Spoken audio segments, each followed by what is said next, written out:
اعوذ باللہ من الشیطان الرجیم بسم اللہ الرحمن الرحیم۔ السلام علیکم عزیز طلبہ و طالبات۔ آج میری کلاس جو ہے وہ چھٹی جماعت کے لیے ہے، اردو کی کلاس۔ آج 2 جولائی 2020 ہے۔ عنوان میرا ہے ایثار کا جذبہ۔ ایثار کا جذبہ۔ ایثار کہتے ہیں قربانی کو، ایثار کہتے ہیں قربانی کو، قربانی کا جذبہ۔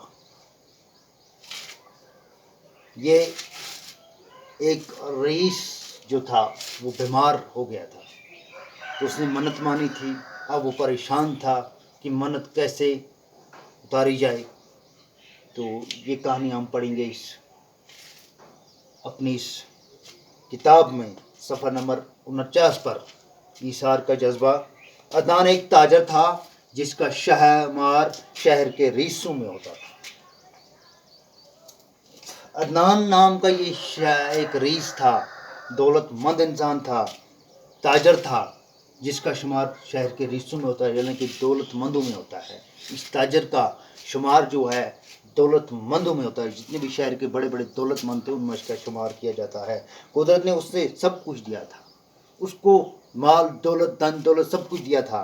اگر نہیں کچھ دیا تھا تو وہ تھی اولاد کی نعمت۔ اگر اس کے پاس کچھ نہیں تھا تو وہ نہ تھا اولاد، وہ نہ تھی اولاد۔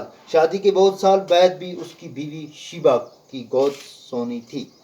شادی کے بعد اس کی جو بیوی تھی، اہلیہ تھی، اس کی اولاد نہ تھی۔ اولاد کی حسرت نے اس سے کس کس در پر دستک نہ دلوائی۔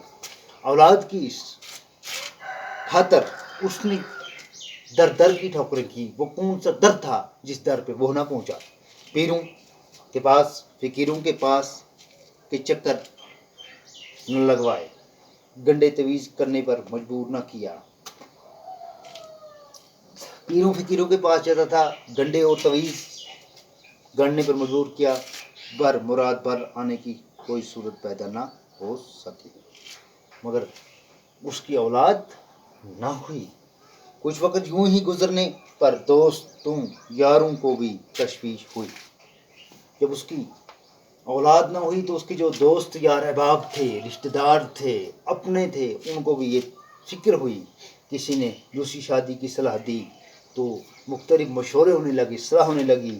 تو ادو نے دوسری شادی کرنے کی صلاح دی، تو کسی نے بچے گود لینے کا مشورہ دیا، تو کسی نے بچہ گود لینے کا سوارا گھر میں اڈاپٹ بچہ لانے کا مشورہ دیا۔ کچھ نے تھوڑا اور انتظار کرنے اور علاج کرانے پر زور دیا۔ مختلف رائے آئیں لوگوں کی۔